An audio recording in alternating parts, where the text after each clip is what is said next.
Living Dhamma, by Ajahn Chah. Why are we here?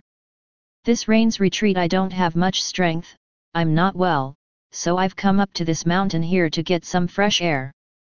People come to visit, but I can't really receive them like I used to because my voice is just about had it, my breath is just about gone. You can count it a blessing that there is still this body sitting here for you all to see now. This is a blessing in itself. Soon you won't see it. The breath will be finished, the voice will be gone. They will fare in accordance with supporting factors, like all compounded things. The Lord Buddha called it Kayavayam, the decline and dissolution of all conditioned phenomena. How do they decline? Consider a lump of ice. Originally it was simply water, they freeze it and it becomes ice. But it doesn't take long before it's melted. Take a big lump of ice, say as big as this tape recorder here, and leave it out in the sun. You can see how it declines, much the same as the body. It will gradually disintegrate. In not many hours or minutes all that's left is a puddle of water. This is called Kayavayam, the decline and dissolution of all compounded things. It's been this way for a long time now, ever since the beginning of time. When we are born we bring this inherent nature into the world with us, we can't avoid it. At birth we bring old age, sickness, and death along with us. So this is why the Buddha said Kayavayam, the decline and dissolution of all compounded things. All of us sitting here in this hall now, monks, novices, laymen and laywomen, are without exception lumps of deterioration. Right now the lump is hard, just like the lump of ice. It starts out as water, becomes ice for a while and then melts again. Can you see this decline in yourself? Look at this body. It's aging every day, hair is aging, nails are aging, everything is aging. You weren't like this before, were you? You were probably much smaller than this. Now you've grown up and matured. From now on you will decline, following the way of nature. The body declines just like the lump of ice. Soon, just like the lump of ice, it's all gone. All bodies are composed of the four elements of earth, water, wind, and fire. A body is the confluence of earth, water, wind, and fire, which we proceed to call a person. Originally it's hard to say what you could call it, but now we call it a person. We get infatuated with it, saying it's a male, a female, giving it names, Mr., Mrs., and so on, so that we can identify each other more easily. But actually there isn't anybody there. There's earth, water, wind, and fire. When they come together in this known form we call the result a person. Now don't get excited over it. If you really look into it there isn't anyone there. That which is solid in the body, the flesh, skin, bones and so on, are called the earth element. Those aspects of the body which are liquid are the water element. The faculty of warmth in the body is the fire element, while the winds coursing through the body are the wind element. At Wat Ba Pong we have a body which is neither male or female.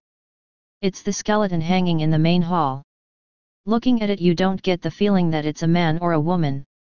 People ask each other whether it's a man or a woman and all they can do is look blankly at each other. It's only a skeleton, all the skin and flesh are gone. People are ignorant of these things. Some go to Wat Ba Pong, into the main hall, see the skeletons, and then come running right out again. They can't bear to look. They're afraid of the skeletons. I figure these people have never seen themselves before. Afraid of the skeletons, they don't reflect on the great value of a skeleton. To get to the monastery they had to ride in a car or walk. If they didn't have bones how would they be? Would they be able to walk about like that? But they ride their cars to Wat Ba Pong, go into the main hall, see the skeletons and run straight back out again. They've never seen such a thing before. They're born with it and yet they've never seen it. It's very fortunate that they have a chance to see it now. Even older people see the skeletons and get scared. What's all the fuss about? This shows that they're not at all in touch with themselves, they don't really know themselves. Maybe they go home and still can't sleep for 3 or 4 days, and yet they're sleeping with a skeleton. They get dressed with it, eat food with it, do everything with it, and yet they're scared of it. This shows how out of touch people are with themselves. How pitiful. They're always looking outwards, at trees, at other people, at external objects, saying this one is big, that's small, that's short, that's long. They're so busy looking at other things they never see themselves. To be honest, people are really pitiful. They have no refuge. In the ordination ceremonies, the ordinees must learn the 5 basic meditation themes: kesa, head hair; loma, body hair; naka, nails; danta, teeth; tako, skin. Some of the students and educated people snigger to themselves when they hear this part of the ordination ceremony. What's the Ajahn trying to teach us here? Teaching us about hair when we've had it for ages. He doesn't have to teach us about this, we know it already. Why bother teaching us something we already know? Dim people are like this, they think they can see the hair already. I tell them that when I say to see the hair, I mean to see it as it really is. See body hair as it really is, see nails, teeth and skin as they really are. That's what I call seeing, not seeing in a superficial way, but seeing in accordance with the truth. We wouldn't be so sunk up to the ears in things if we could see things as they really are. Hair, nails, teeth, skin, what are they really like? Are they pretty? Are they clean? Do they have any real substance? Are they stable? No. There's nothing to them. They're not pretty, but we imagine them to be so. They're not substantial, but we imagine them to be so. Hair, nails, teeth, skin, people are really hooked on these things. The Buddha established these things as the basic themes for meditation. He taught us to know these things. They are transient, imperfect, and ownerless, they are not me or them. We are born with and deluded by these things, but really they are foul. Suppose we didn't bathe for a week, could we bear to be close to each other? We'd really smell bad. When people sweat a lot, such as when a lot of people are working hard together, the smell is awful. We go back home and rub ourselves down with soap and water and the smell abates somewhat, the fragrance of the soap replaces it. Rubbing soap on the body may make it seem fragrant, but actually the bad smell of the body is still there, temporarily suppressed. When the smell of the soap is gone, the smell of the body comes back again. Now we tend to think these bodies are pretty, delightful, long-lasting and strong. We tend to think that we will never age, get sick or die. We are charmed and fooled by the body, and so we are ignorant of the true refuge within ourselves. The true place of refuge is the mind. The mind is our true refuge. This hall here may be pretty big, but it can't be a true refuge. Pigeons take shelter here, geckos take shelter here, lizards take shelter here. We may think the hall belongs to us, but it doesn't. We live here together with everything else. This is only a temporary shelter, soon we must leave it. People take these shelters for refuge. So the Buddha said to find your refuge. That means to find your real heart. This heart is very important. People don't usually look at important things, they spend most of their time looking at unimportant things. For example, when they do the house cleaning, they may be bent on cleaning up the house, washing the dishes and so on, but they fail to notice their own hearts. Their heart may be rotten, they may be feeling angry, washing the dishes with a sour expression on their face. That their own hearts are not very clean they fail to see. This is what I call taking a temporary shelter for a refuge. They beautify house and home, but they don't think of beautifying their own hearts. They don't examine suffering. The heart is the important thing. The Buddha taught to find a refuge within your own heart, Adahiyatano natho. Make yourself a refuge unto yourself. Who else can be your refuge? The true refuge is the heart, nothing else. You may try to depend on other things, but they aren't a sure thing. You can only really depend on other things if you already have a refuge within yourself. You must have your own refuge first before you can depend on anything else, be it a teacher, family, friends, or relatives. So all of you, both lay people and homeless ones who have come to visit today, Please consider this teaching. Ask yourselves, who am I? Why am I here? Ask yourselves, why was I born? Some people don't know. They want to be happy, but the suffering never stops. Rich or poor, young or old, they suffer just the same. It's all suffering. And why? Because they have no wisdom. The poor are unhappy because they don't have enough, and the rich are unhappy because they have too much to look after. In the past, as a young novice, I gave a Dhamma discourse. I talked about the happiness of wealth and possessions, having servants, and so on. 100 male servants, 100 female servants, 100 elephants, 100 cows, 100 buffaloes, 100 of everything. The lay people really lapped it up. But can you imagine looking after 100 buffaloes? Or 100 cows, 100 male and female servants? Can you imagine having to look after all of that? Would that be fun? People don't consider this side of things.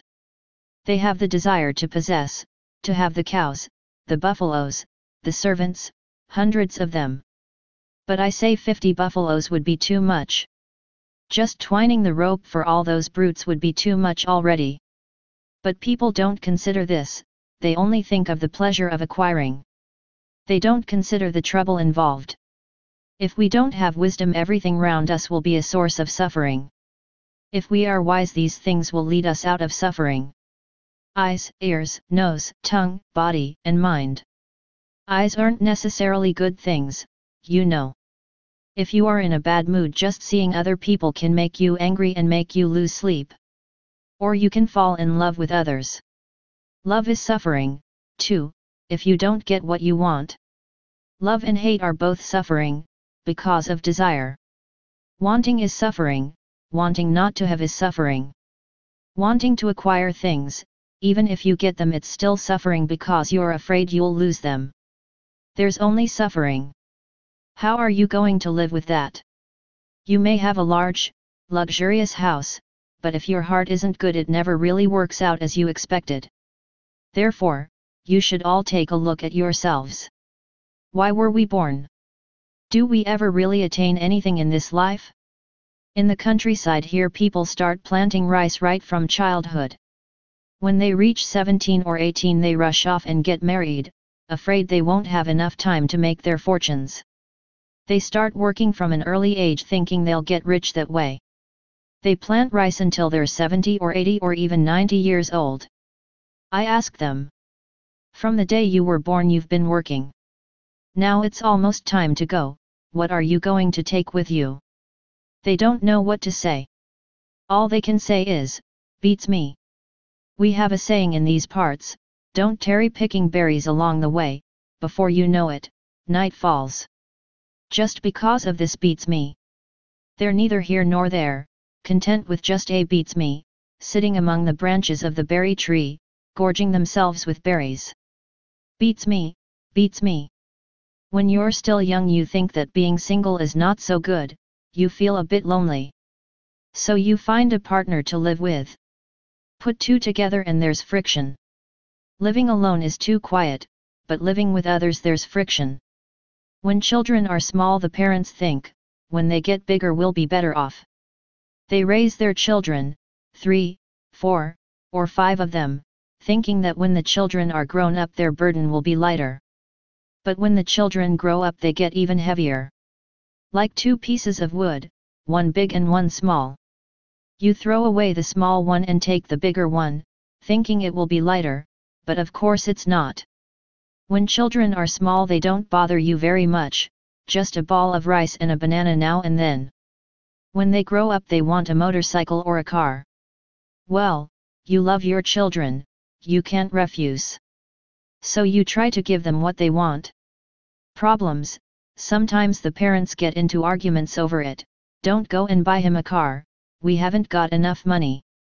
But when you love your children you've got to borrow the money from somewhere. Maybe the parents even have to go without to get the things their children want. Then there's education. When they've finished their studies, we'll be right. There's no end to the studying. What are they going to finish? Only in the science of Buddhism is there a point of completion, all the other sciences just go round in circles. In the end it's real headache. If there's a house with 4 or 5 children in it, the parents argue every day. The suffering that is waiting in the future we fail to see, we think it will never happen. When it happens, then we know. That kind of suffering, the suffering inherent in our bodies, is hard to foresee. When I was a child minding the buffaloes, I'd take charcoal and rub it on my teeth to make them white. I'd go back home and look in the mirror and see them so nice and white. I was getting fooled by my own bones, that's all. When I reached 50 or 60, my teeth started to get loose. When the teeth start falling out, it hurts so much. When you eat, it feels as if you've been kicked in the mouth. It really hurts. I've been through this one already. So I just got the dentist to take them all out. Now I've got false teeth. My real teeth were giving me so much trouble, I just had them all taken out, 16 in one go. The dentist was reluctant to take out 16 teeth at once, but I said to him, just take them out, I'll take the consequences. So he took them all out at once. Some were still good, too, at least 5 of them. Took them all out. But it was really touch and go. After having them out, I couldn't eat any food for 2 or 3 days. Before, as a young child minding the buffaloes, I used to think that polishing the teeth was a great thing to do. I loved my teeth, I thought they were good things. But in the end they had to go.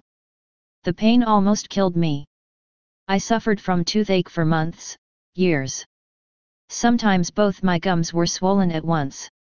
Some of you may get a chance to experience this for yourselves someday. If your teeth are still good and you're brushing them every day to keep them nice and white, watch out. They may start playing tricks with you later on. Now I'm just letting you know about these things, the suffering that arises from within, that arises within our own bodies. There's nothing within the body you can depend on. It's not too bad when you're still young, but as you get older things begin to break down. Everything begins to fall apart. Conditions go their natural way. Whether we laugh or cry over them, they just go on their way. It makes no difference how we live or die, makes no difference to them. And there's no knowledge or science which can prevent this natural course of things. You may get a dentist to look at your teeth, but even if he can fix them, they still eventually go their natural way. Eventually even the dentist has the same trouble. Everything falls apart in the end. These are things which we should contemplate while we still have some vigor, we should practice while we're young.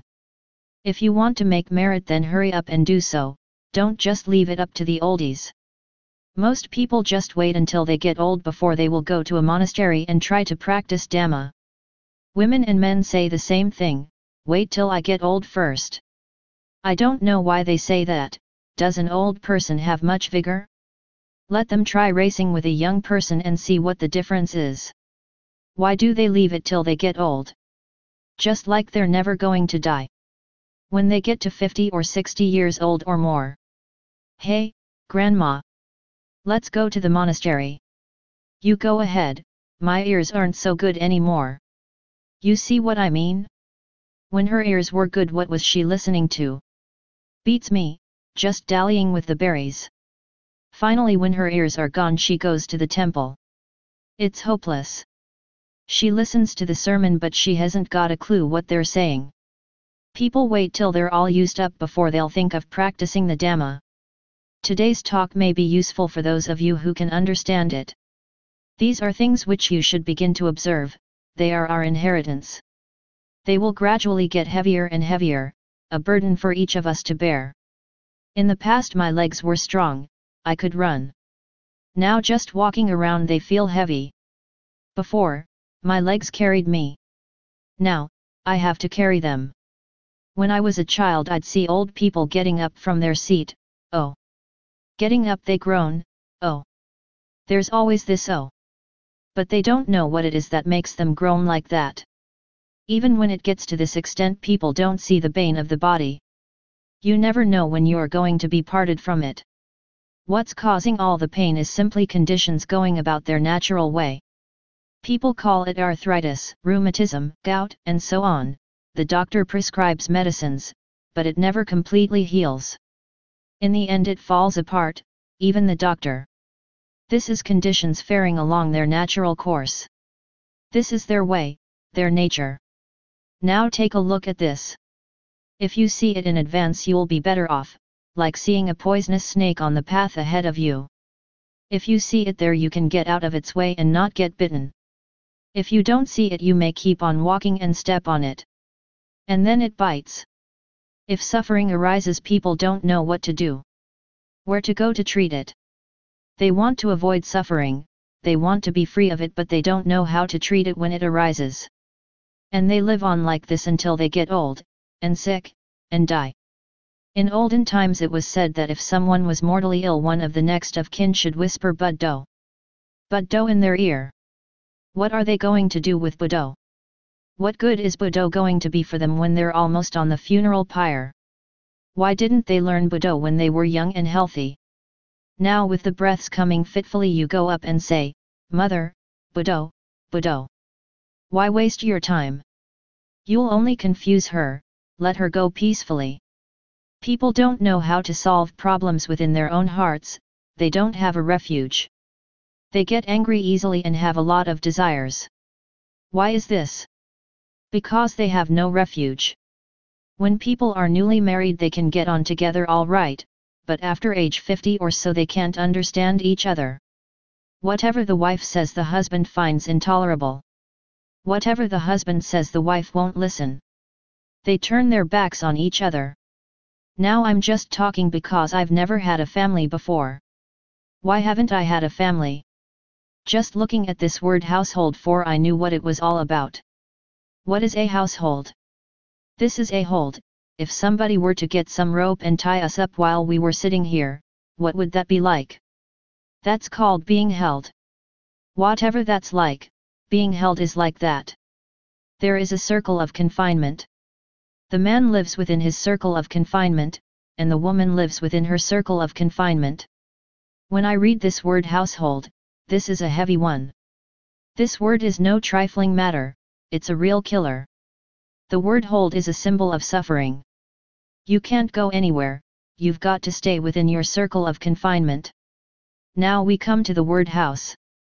This means that which hassles. Have you ever toasted chilies? The whole house chokes and sneezes. This word household spells confusion, it's not worth the trouble.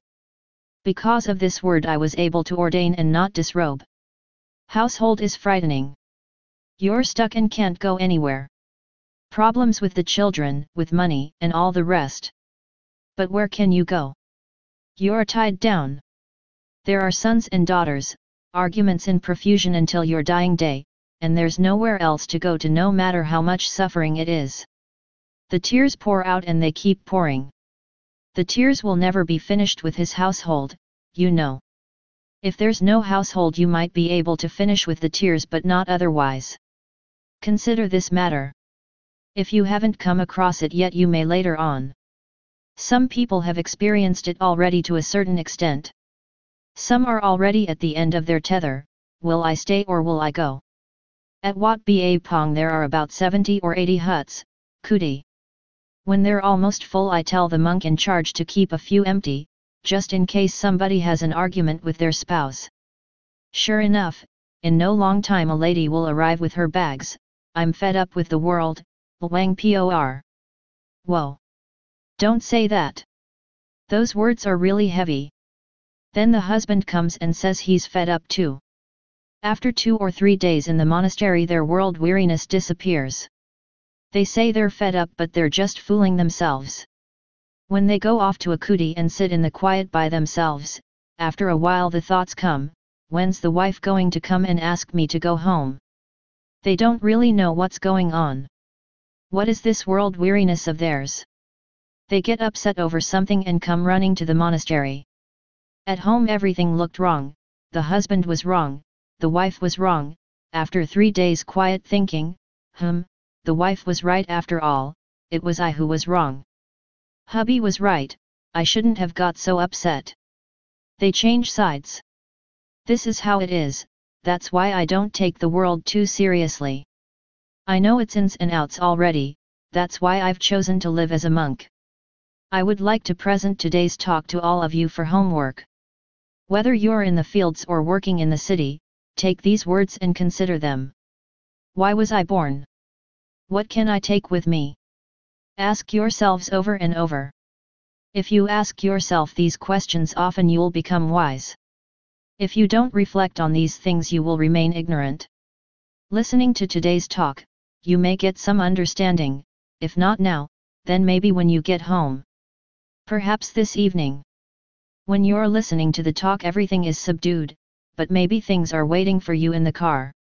When you get in the car, it may get in with you. When you get home, it may all become clear. Oh, that's what Luang Por meant. I couldn't see it before. I think that's enough for today. If I talk too long, this old body gets tired.